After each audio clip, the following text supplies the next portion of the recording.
Alors, cette déclaration s'adresse à Emmanuel Macron, au Premier ministre Michel Barnier, à tous les ministres, aux députés, aux sénateurs, aux maires, à tous les dirigeants des partis politiques, sans oublier les médias. C'est Michel Barnier, pas Bernier. Barnier, oui, Ouais, non, excuse-moi, mais parce que c'est l'actrice et l'humoriste, sinon qui va. je sais, c'est pour ça, c'est un lapsus révélateur. Michel Barnier, mais bon, voilà. Alors, on y va. Alors, cette déclaration officialise l'obligation pour les citoyennes et les citoyens français d'entrer en résistance. En effet, le citoyen a le droit et l'obligation de défendre sa Constitution par tout moyen lorsqu'il est démontré que le gouvernement se livre à l'oppression sur le peuple et ne respecte plus les principes comme les intérêts fondamentaux de la nation. Emmanuel Macron, président de la République, a violé notre Constitution, menti au peuple français, ainsi qu'au monde entier le 9 juin 2024. Le Rassemblement national n'est pas le parti majoritaire en France, ni le LFI. En revanche, les Français se sont clairement exprimés par l'abstention pour les élections européennes de 2024 comme pour les élections législatives qui ont suivi. Le taux des abstentionnistes était de 49%. Politique et médias avaient mené de front une campagne électorale européenne 2024, uniquement concentrée sur le vote, en occultant l'importance du contenu du programme. Or, le Rassemblement national a réussi à faire voter à ses électeurs un référendum et l'Europe des nations. Lorsque vous vous êtes présenté aux élections présidentielles, législatives, municipales, vous connaissiez l'engagement exigé pour exercer vos fonctions, à savoir, la France a un régime semi-présidentiel. Le président de la République a pour mission de veiller au respect de notre Constitution, au bon fonctionnement de nos institutions et à l'indépendance de notre justice. Quant à nos représentants, tout comme le président de la République, ils sont tenus de répondre à leurs engagements vis-à-vis de la nation, tel que cela est défini dans notre Constitution comme dans ses annexes, le préambule de 1946 et le préambule de la Déclaration des droits de l'homme et du citoyen de 1789. La nation, c'est le peuple, et c'est le peuple qui la gouverne, qui a la gouvernance de la nation. Pas de destitution d'Emmanuel Macron, pas de correctif face à ces mensonges, pas de prise en compte de la représentativité des abstentionnistes, et vos manipulations électorales forment un ensemble de faits qui vous définissent comme solidaires de la politique terroriste d'État conduite par Emmanuel Macron. Le terrorisme d'État repose sur l'utilisation de pratiques illégales par le gouvernement d'un État, ceci dans le but de semer la terreur dans la population, dont les objectifs seraient difficilement atteints légalement. Cette pratique consiste en l'utilisation de pratiques violentes et illégales, mais contrairement au terrorisme privé, ces actes sont dirigés depuis l'appareil d'État. La source est la Cour pénale internationale. Le président de la République a substitué des mesures répressives à des mesures sanitaires avec le conseil scientifique et le concours des médias. Il a privé de soins la population victime d'une attaque bioterroriste. Il substitue des organismes hybrides et ou privés à nos institutions régaliennes, fragilise nos armées conventionnelles, la police, la gendarmerie, en faveur de structures hybrides illégales inconnues des citoyens. Il démultiplie les milices armées, exerce un management par la terreur dans nos administrations, entrave l'accessibilité de nos institutions, de la justice aux citoyens, modifie les règles de la comptabilité publique en faveur de la criminalité, modifie les principes de notre droit, s'attaque aux familles et aux enfants. Liste non exhaustive. Vous avez tenté de faire interdire les manifestations. Vous avez laissé le gouvernement utiliser des armes de guerre contre les manifestants, comme vous l'avez laissé prendre des mesures disciplinaires sur les policiers et gendarmes qui ont refusé d'exercer la violence, ou tout simplement qui ont répondu à la protection des personnes et des biens. Vous avez fermé les yeux sur l'exécution de fonctionnaires, de citoyens, pour protéger vos activités, vos actes extralégaux. À ce constat s'ajoutent les contre-vérités diffusées par les politiques, les médias. Vous laissez la dissidence subversive dans les réseaux sociaux créer la confusion sur l'existence de notre Constitution, lorsque vous n'en êtes pas les commanditaires anonymes. Vous démultipliez toujours, avec le concours des médias, les propagandes fallacieuses afin d'instaurer un climat de délation, de zizanie dans la population. Le constat est accablant. Détérioration des services publics, effondrement de notre économie, une corruption institutionnelle, une justice troquée à la criminalité, et vous portez atteinte aux valeurs familiales, sociétales, ainsi qu'à la santé et à la sécurité de la population française. Vous favorisez également l'ingérence étrangère dans la gestion de notre pays. Vous utilisez vos étiquettes politiques de droite, de gauche, de centre, d'extrême gauche et d'extrême droite dans le seul but de diviser et de duper les Français. Vous vous comportez comme la majorité des politiques sous la 4e République. Seuls vos intérêts personnels, quels qu'ils soient, vous motivent. Vous avez choisi de frapper l'État souverain, à ne pas confondre avec la souveraineté de l'État. L'État souverain signifie l'indépendance d'un pays. La souveraineté de l'État définit la nature de la gouvernance. La souveraineté de l'État est en opposition avec la souveraineté de la nation. Vous avez choisi d'instaurer la violence, la corruption, de porter atteinte à l'intégrité des Français et de notre territoire. Et vous avez choisi de valider un gouvernement bicéphale, préjudiciable aux intérêts fondamentaux de la nation. Vous avez également opté pour imposer une politique d'austérité en raison du déficit financier de la France, alors que vous vous livrez au détournement de fonds publics, de blanchiment d'argent et au financement du terrorisme. Vous jouez sur les paronymes pour nous duper. Vous modifiez notre histoire. Vous déshonorez la France partout où vous passez, et l'outrecuidance que vous affichez envers la population, ajoutée à l'oppression, nous conduisent inexorablement à entrer en résistance. 82,7% de la population française ont voté pour notre Constitution du 4 octobre 1958, texte original, dont l'article 1 dit « La République et les peuples des territoires d'outre-mer, qui par un acte de libre détermination adoptent la présente Constitution, instituent une communauté. La communauté est fondée sur l'égalité et la solidarité des peuples qui la composent. » Article 2. La France est une république indivisible, laïque, démocratique et sociale. Elle assure l'égalité devant la loi de tous les citoyens, sans distinction d'origine, de race ou de religion. Elle respecte toutes les croyances. Cette entrée en résistance est inédite. Elle n'a rien à voir avec celle de la Deuxième Guerre mondiale. En effet, à l'époque, la France était sous l'occupation d'un pays étranger, l'Allemagne. Ici, ce sont des Français, voire des personnes à la binationalité, à la plurinationalité, voire même étrangère, qui ont décidé de mettre en place une politique d'anéantissement de la France. Ces mêmes personnes qui utilisent le nom de la France pour commettre des crimes en France et à l'étranger, qui utilisent le nom de la France pour tromper les Français, mais également les populations étrangères. Rappel de l'article 3 de la Constitution du 4 octobre 1958, texte originel. La souveraineté nationale appartient au peuple qui l'exerce par ses représentants et par la voie de référendum. Aucune section du peuple, ni aucun individu ne peut s'en attribuer l'exercice. Sont électeurs dans les conditions déterminées par la loi tous les nationaux français majeurs des deux sexes, jouissant de leurs droits civils et politiques. Article 4 de la Constitution du 4 octobre 1958, texte originel. Les parts et groupements politiques concourent à l'expression du suffrage. Ils se forment et exercent leurs activités librement.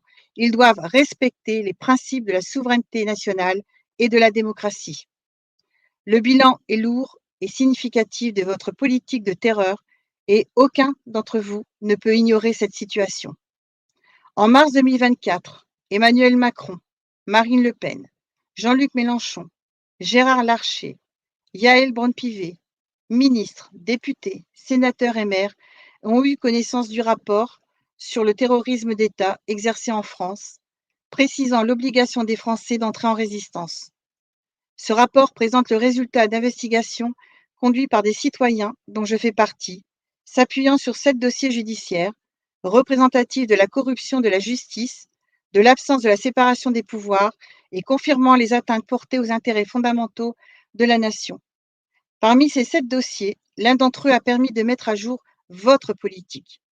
Sans ce dossier, il aurait été difficile, voire impossible, de découvrir vos agissements en faveur de puissances étrangères, d'organisations internationales et de structures privées au préjudice de la population française.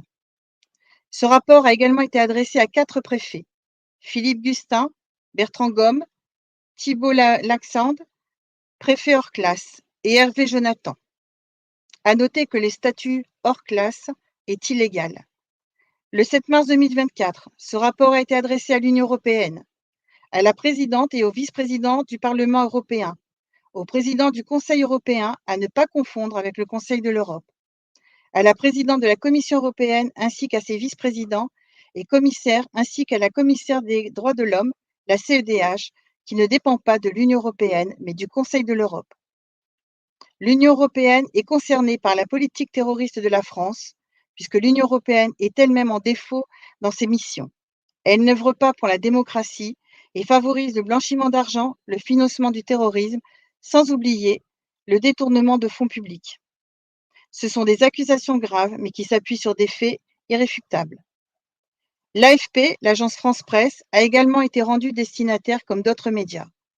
Au préalable, ce rapport a été diffusé au sein de la population dès novembre 2023. En avril 2024, un autre rapport est venu secouer le monde politique français et l'Union européenne, celui d'Europol.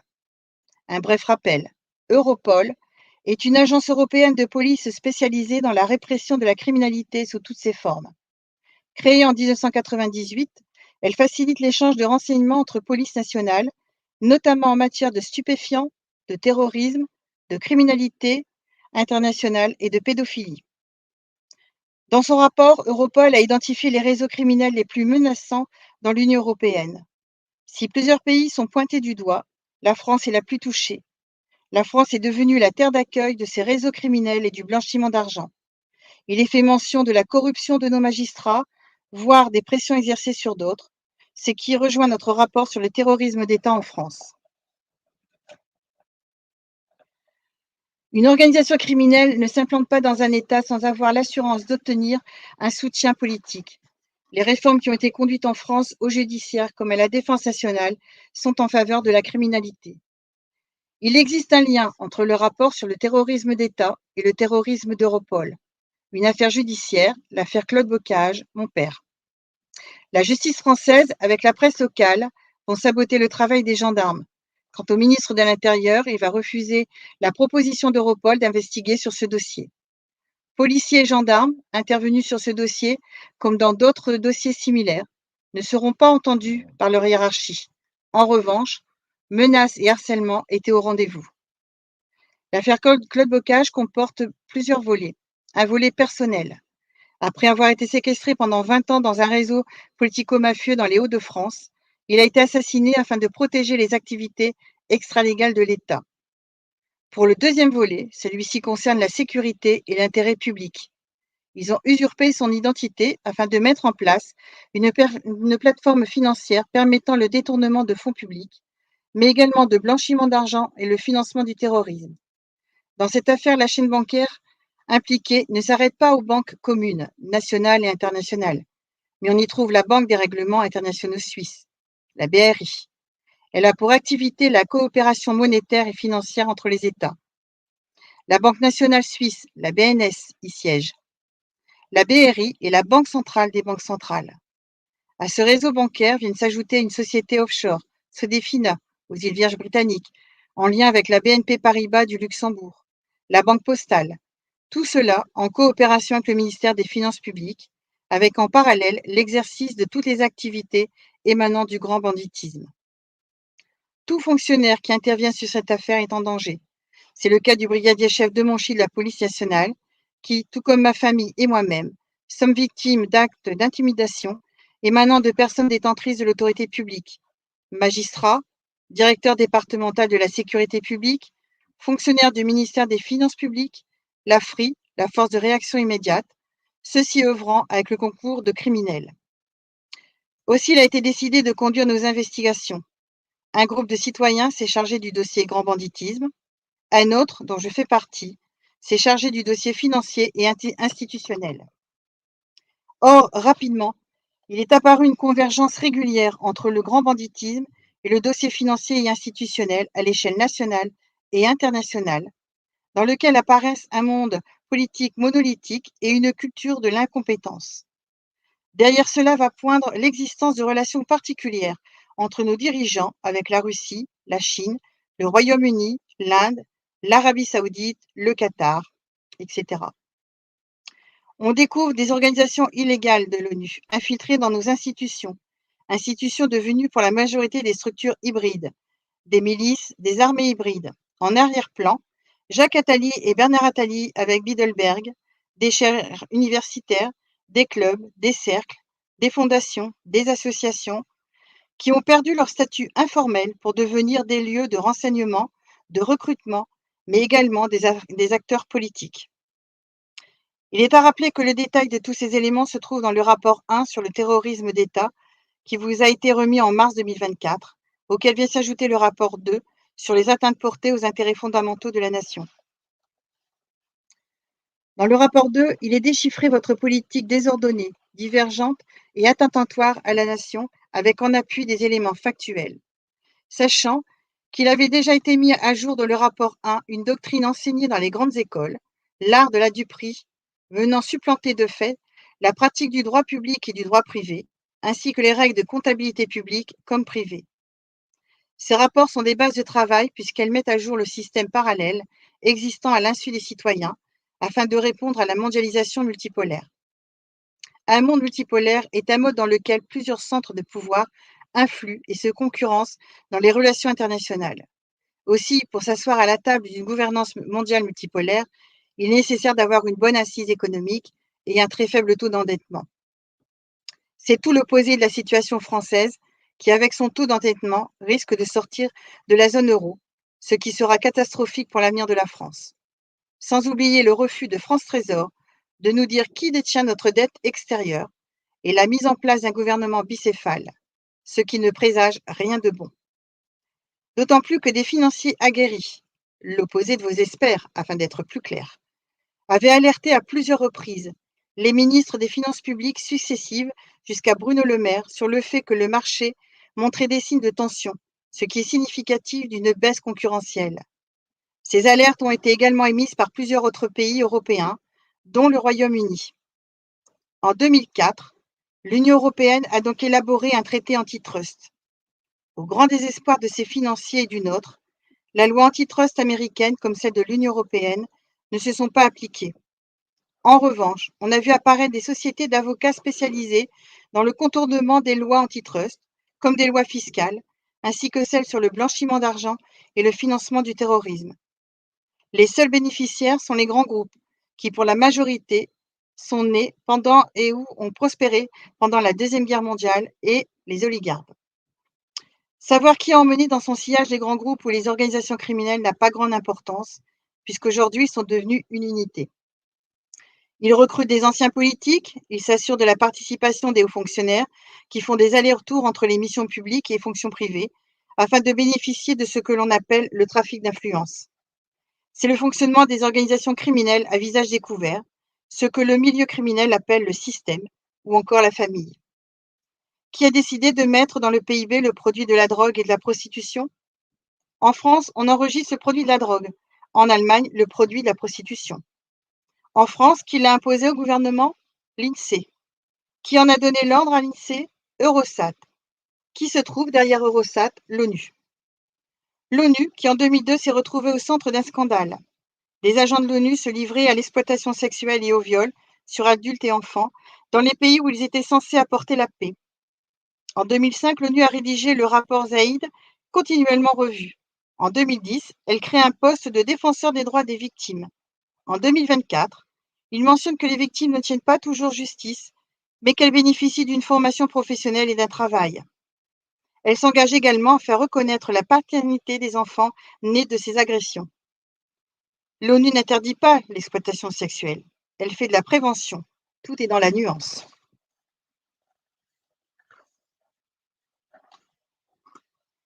L'ONU donc retrouve une partie de ses tentacules illégales sous l'appellation de la francophonie. L'ensemble de ces structures se trouve dans le premier rapport. Il existe l'Assemblée parlementaire de la francophonie, dont le siège se trouve au sein de notre Assemblée nationale. L'Organisation internationale de la francophonie, qui se trouve à Paris, supervisée par l'Union interparlementaire à Genève. L'AOMF, Association des ombudsman des médiateurs de la francophonie, au siège du Défenseur des droits, et toute une multitude d'autres structures, tout ceci à notre charge. Nos dirigeants ont donné des privilèges et l'immunité à l'ONU, l'OTAN, l'OCDE, comme à toutes leurs organisations, comme pour toutes les structures de la francophonie. La majorité de leur personnel n'a pas d'existence administrative. Ils ont d'ailleurs leurs propres tribunaux administratifs. Ces structures se démultiplient. Récemment, le gouvernement a établi une ordonnance donnant des privilèges et l'immunité à des organisations internationales, des agences décentralisées de l'Union européenne et à certaines associations ou fondations. Ordonnance numéro 2022-533 du 13 avril 2022, sans donner les noms des bénéficiaires ni même la nature de leurs activités. Ce statut est également celui de nombreuses organisations financières comme la BRI, Banque des règlements internationaux suisse, de la BAII, la Banque asiatique d'investissement et d'infrastructure, etc. Toutes ces organisations ne répondent à aucune loi nationale et internationale. Ils ont un statut d'indépendance territoriale. Elles sont intouchables. Il y a d'autres structures qui n'ont pas de statut juridique officiel, mais qui interviennent sur la gestion des États. Le G4, G7, le G20, le G24. Quant au G77, devenu en 2014 le G77 plus la Chine, est accrédité auprès de l'ONU. Entre toutes ces structures, en lien avec l'ONU et avec le monde financier, viennent se glisser des clubs, le Club de Paris, le Club de Londres, encore des structures informelles qui interviennent sur la gestion des dettes publiques des États. Ils prennent des décisions censées être non traçables. Il est plus que probable qu'ils soient en relation avec les créanciers procéduriers surnommés les fonds vautours. En voici la définition. Un fonds vautour est un fonds d'investissement activiste qui rachète les dettes de différentes structures, dont celles des entreprises et des États, avec une forte décote avant de se faire rembourser au prix fort. Leur siège se trouve très souvent dans des paradis fiscaux ou similaires, mais ils parviennent à conduire en justice les États. Les seuls à avoir pris des mesures fiscales ou similaires, les seuls à avoir pris des mesures en théorie sont la Belgique, le Royaume-Uni et la France, avec la loi sur la transparence, à voir si ces mesures sont appliquées. Il est de plus en plus courant que des lois soient prises pour contenter le citoyen, mais dans les faits, elles ne sont pas appliquées. C'est un phénomène international. Quant à l'ONU, qui est régulièrement saisie sur ce sujet, elle ne bouge pas. En revanche, elle préfère encourager l'animosité entre les pays du tiers-monde et les pays occidentaux.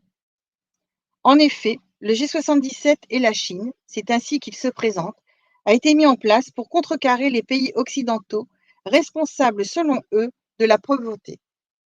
Ce groupe G7 et la Chine se revendiquent être le nouvel ordre mondial pour le bien vivre. Il regroupe 134 pays. Le G24, regroupant 24 pays du G77, s'est constitué pour s'opposer au G7. Quant au G20, voici sa devise. Une seule planète, une même famille, un seul avenir, telle est notre devise. Pour information, le G77 a été créé le 26 octobre 1964. Le G20, lui, a été créé le 26 septembre 1999. Apparemment, il y a un dilemme sur ce nouvel ordre mondial. Personne n'a mentionné le contenu du rapport final du G77 et la Chine lors du 3e sommet Sud des 21 et 22 janvier 2024. Personne n'a repris les allégations de M. Guterres en septembre 2023. En voici un extrait. Depuis 60 ans, année après année, le G77 et la Chine sont en première ligne pour défendre l'équité, l'égalité, la justice et la solidarité, a affirmé Antonio Guterres. Le 24 septembre 2024, Emmanuel Bonne, le Sherpa d'Emmanuel Macron au G20 et au G7, était en Chine pour rencontrer le ministre des Affaires étrangères, Wang Yi. Les Sherpas sont apparus officiellement en 2007 sous la gouvernance de Nicolas Sarkozy. Mais en réalité, le premier qui a ouvert la voie, c'est Jacques Attali en 1981 avec François Mitterrand. Il était son conseiller spécial et Sherpa. Jacques Attali qui continue à intervenir dans la gouvernance de notre pays. Dans le deuxième rapport, une chronologie a été établie sur le parcours des présidents de la République depuis le 4 octobre 1958, date de la promulgation de la Ve République et de notre Constitution. Il existe un cadre constitutionnel et légal, et vous avez toutes et tous ignoré, politiques comme journalistes. À cela s'ajoute une défaillance gravissime de notre service de renseignement. Notre État est victime de terrorisme au plus haut niveau de nos institutions.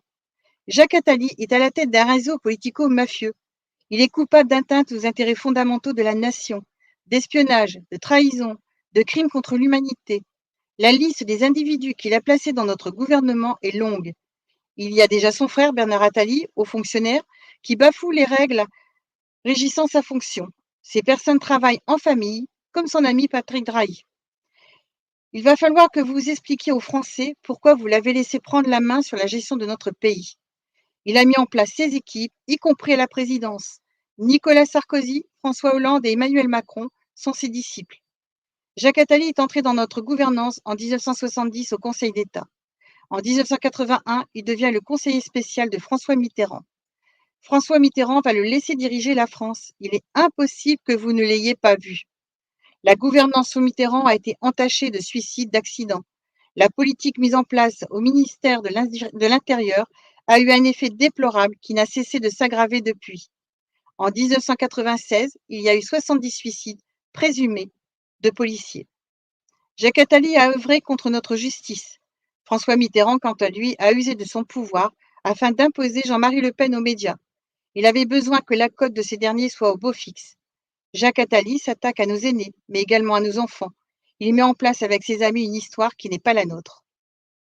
Il est à la tête d'un réseau politique et d'entreprises. Et ici, il ne sera retenu qu'une entreprise de Jacques Attali, à savoir Attali et Associés. Cette entreprise a été créée le 1er janvier 1994 sous l'appellation A&A Conseil. Elle deviendra Attali et Associés le 1er janvier 2023. L'un des associés s'appelle José Cordoba, de nationalité mexicaine, demeurant au Mexique.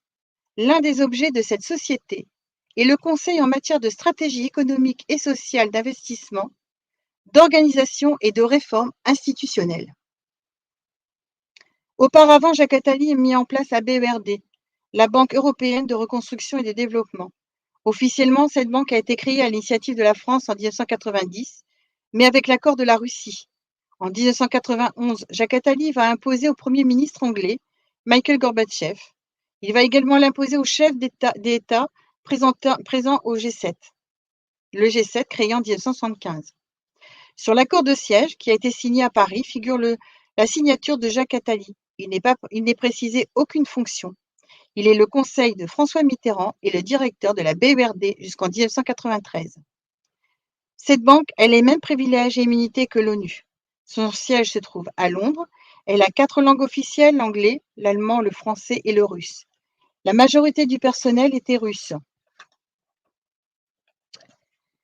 Et depuis, la situation de...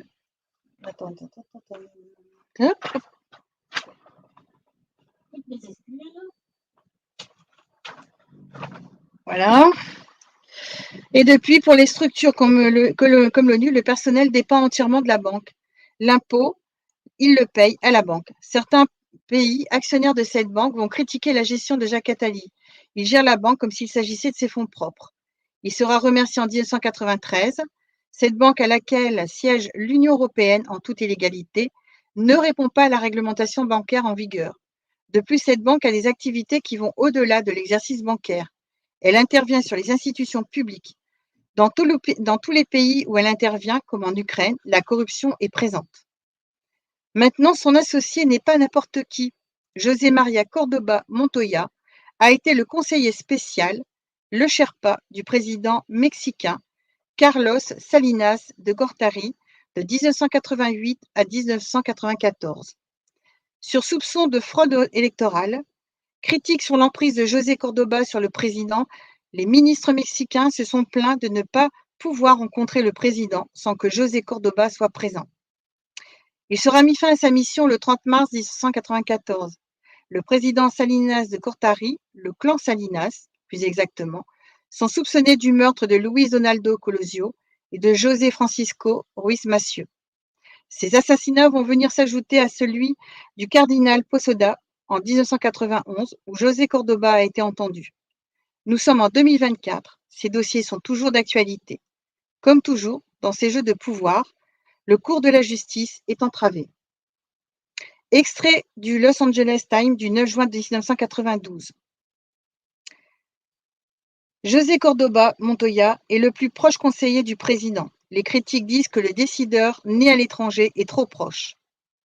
Extrait du discours de José Cordoba à la bourse mexicaine. Nous vivons dans une ère de grande transformation mondiale, a-t-il déclaré au public. L'internationalisation de l'économie mondiale est généralisée et les pays qui ne parviennent pas à s'intégrer dans les courants de changement s'éloigneront de plus en plus du développement et retarderont le bien-être de leur population.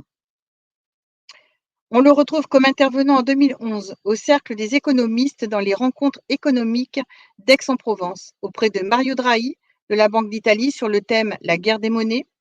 En 2012, cette fois-ci comme intervenant auprès de Christian Noyer de la Banque de France sur le thème « La dette publique, dette privée, déséquilibre de l'épargne mondiale ». En 2024, des articles continuent de paraître sur les meurtres survenus sous la gouvernance de Carlos Salinas de Gortari, mais aussi sur un autre scandale. Il s'agit d'un soupçon de conflit d'intérêts suite à ses fonctions auprès du président et l'acquisition de structures dans l'énergie, Iberdrola, structure vendue au gouvernement mexicain en 2022 pour 6 milliards d'euros par l'intermédiaire de la Fondation publique d'infrastructure. Un parallèle avec la France. GRDF comme EDF n'ont pas de contrat de mission publique. Le document qui porte ce titre est un contrat d'engagement unilatéral. Et a priori, vous gérez cette partie sur la régularisation de charges. Actuellement, vous discutez sur les déficits publics, sauf que vous n'avez aucune idée de son étendue. Avec la transformation de nos institutions régaliennes en structures hybrides, sans de vrais contrats de mission publique, cahier des charges, coûts, recours, vous n'avez aucune visibilité sur les finances de l'État. À cela s'ajoutent vos opérations de blanchiment d'argent et de détournement de fonds publics. Lorsque le général de Gaulle a quitté ses fonctions en 1969, la France affichait un taux de croissance de plus 5,2%, supérieur à celle de la majorité des autres économies occidentales, de plus 2,4%. En 1969, la dette publique était de 13,5%, alors qu'en 1945, elle était de 170%, retombée à 17,2% en 1960.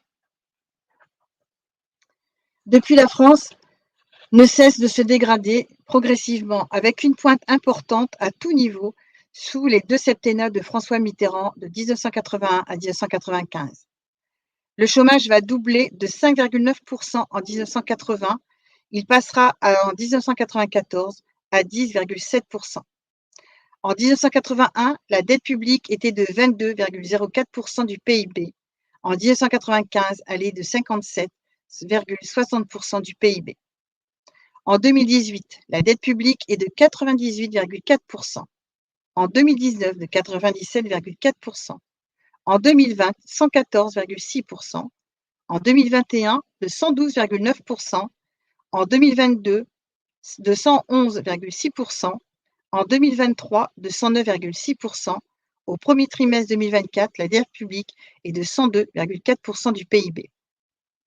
Vous dites vous appuyer sur les directives de l'Union européenne. Or, la norme définie par celle-ci stipule que la dette publique ne doit pas dépasser 60% du PIB. La dette publique a atteint les 60% en 2002 pour ne jamais redescendre. En 2012, la dette publique atteint les 90,6% du PIB.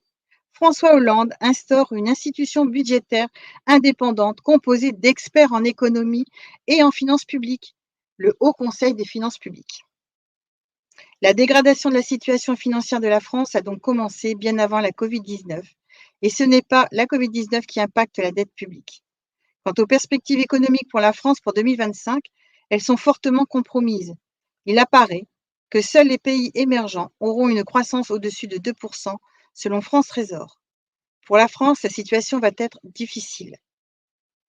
Lors de vos commissions parlementaires sur les déficits publics, vous avez auditionné Pierre Moscovici, président de la Cour des comptes. Cependant, vous n'avez pas fait mention de son mandat jusqu'en 2028 avec l'ONU en qualité de commissaire aux comptes. Qui prend en charge son salaire et remplit-il cette mission sur son temps de travail? Faut-il également rappeler que Pierre Moscovici a été ministre des Finances de 2012 à 2014? La dette publique était de 90,6% en 2012 et de 94,9% en 2014. Vous écrivez de beaux rapports, mais derrière ces rapports, il n'y a rien. Lorsqu'on parcourt les rapports de Rémi Rioux, directeur de l'AFD, Agence France Développement, pour schématiser, il réalise un super travail pour développer le marché des PME. Sauf qu'entre ses écrits et la réalité, il n'y a rien. En revanche, on découvre que l'AFD a donné une mission à Jean-Yves Le Drian. Il s'occupe de l'économie de l'Arabie Saoudite, Ce projet porte le nom de développement d'Alula. Entre-temps, il a mis à jour ce que l'on appelle l'économie russe jusqu'en 2014 et l'on continue à verser des subventions à la Chine alors qu'elle est en passe de devenir la première puissance mondiale. Réponse de Rémi Rioux. Oui, mais la Chine est toujours en voie de développement, le taux de pauvreté reste élevé. En France, le taux de pauvreté est en augmentation. Et lorsqu'on entend les économistes de l'Élysée expliquer qu'augmenter le SMIC n'arrêtera pas le taux de pauvreté, mais qu'il faut continuer à verser la prime d'activité, c'est simplement hallucinant. L'AFD qui partage ses locaux avec International Development Finance Club, dont Rémi Rioux est le vice-président. On ne parvient pas à définir le statut juridique de l'AFD et il serait intéressant de savoir si Rémi Rioux est payé pour sa fonction de vice-président à l'IDFC et comment il partage son temps de travail. À l'IDFC, il partage ses fonctions de vice-président avec les coprésidents Serge Écu de la BOAD, Banque Ouest Africaine de Développement, de Javier Diaz Fargerdo de la Banque Coltex, Banque colombienne. La Colombie, qui est devenue le partenaire privilégié de l'OTAN. La Colombie, qui est le premier producteur mondial de cocaïne, ses principaux marchés, les États-Unis et l'Europe. L'OTAN, qui dénonce les attaques hybrides de la Chine et de la Russie en ingérence dans les États, mais l'OTAN annonce déjà que cela allait être difficile de s'en défendre. Un dernier point sur votre dernière supercherie, le gouvernement de Michel Barnier ne répond pas à notre Constitution. Belle tentative avec le RN pour mettre en place l'Europe des nations. Plan d'entrée en résistance. Comme indiqué plus haut, notre entrée en résistance n'a rien à voir avec la résistance de la Deuxième Guerre mondiale. L'ennemi, c'est vous. Vous avez choisi le terrorisme pour nous conduire vers un nouvel ordre mondial, le bien et vivre, caché derrière une mondialisation multipolaire avec votre devise, une seule planète, une même famille, un seul avenir. Le programme de développement durable à l'horizon 2030 a été lancé à l'occasion d'un sommet des Nations Unies à New York du 25 au 27 septembre 2015 et vise à mettre fin à la pauvreté sous toutes ses formes. Le programme prévoit un monde où, universellement respectés, les droits de l'homme et de la dignité humaine, l'état de droit, la justice, l'égalité et la non-discrimination. Il est fondé sur la Déclaration universelle des droits de l'homme et les traités internationaux relatifs aux droits de l'homme et souligne la responsabilité de tous les États de respecter, protéger et promouvoir les droits de l'homme. L'accent est mis sur l'automisation des femmes et des groupes vulnérables tels que les enfants, les jeunes, les personnes handicapées, les personnes âgées, les réfugiés, les personnes déplacées et les migrants. C'est une source de l'ONU. Pour instaurer ce monde, vous avez besoin auparavant de faire des victimes, de traumatiser les populations. Elle est où, votre humanité? Plus de 40 ans après l'attentat rue des Rosiers à Paris, les victimes continuent de réclamer justice. Plus de 40 ans après l'attentat en Italie de la gare de Boulogne, les victimes continuent de réclamer justice. Et que faites-vous des victimes du Bataclan, de Nice et des victimes de la Covid-19? Il n'y a que vous pour croire à une pandémie. Vous ne pouvez pas manipuler la biologie et la pharmacopée à votre convenance. Plus de 80 ans après la Deuxième Guerre mondiale, l'horreur de la guerre et de la trahison sont toujours là. On ne construit pas un monde meilleur dans le sang, on l'a servi ou on l'anéantit. C'est bien ce qui se cache derrière votre devise. Une seule planète, une même famille, un seul avenir. Contrairement à vous, nous avons le respect de la vie et la souveraineté de la nation qui est la nôtre et qui nous donne le droit de nous opposer à vous. Il ne faut pas confondre entrée en résistance et désordre civil. Il n'y a pas lieu à faire des barricades ou encore de casser. La France nous appartient. C'est à nous de délivrer notre pays et de redonner leur force à nos institutions régaliennes.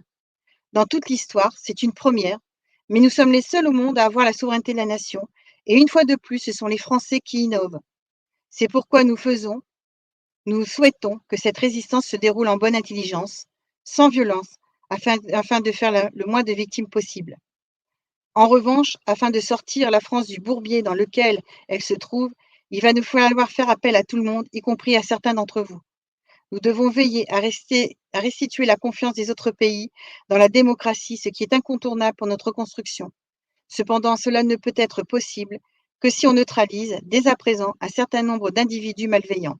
Et cela ne peut se faire qu'en restaurant en priorité notre justice. Il s'agit d'une première étape qui doit commencer par la communication et redonner un avenir à chacun. En point 1, afin de permettre à tout le monde d'avoir accès à l'information, les mairies seront mises à contribution. La base des opérations se tiendra à la mairie d'Ouescal. C'est une mairie macroniste qui a armé sa police municipale et où le vandalisme est roi et le citoyen ignoré. Donc j'ai mis les coordonnées. Ensuite, en 2, Félicie Gérard, députée de la 7e circonscription dans les Hauts-de-France, sera également mise à contribution.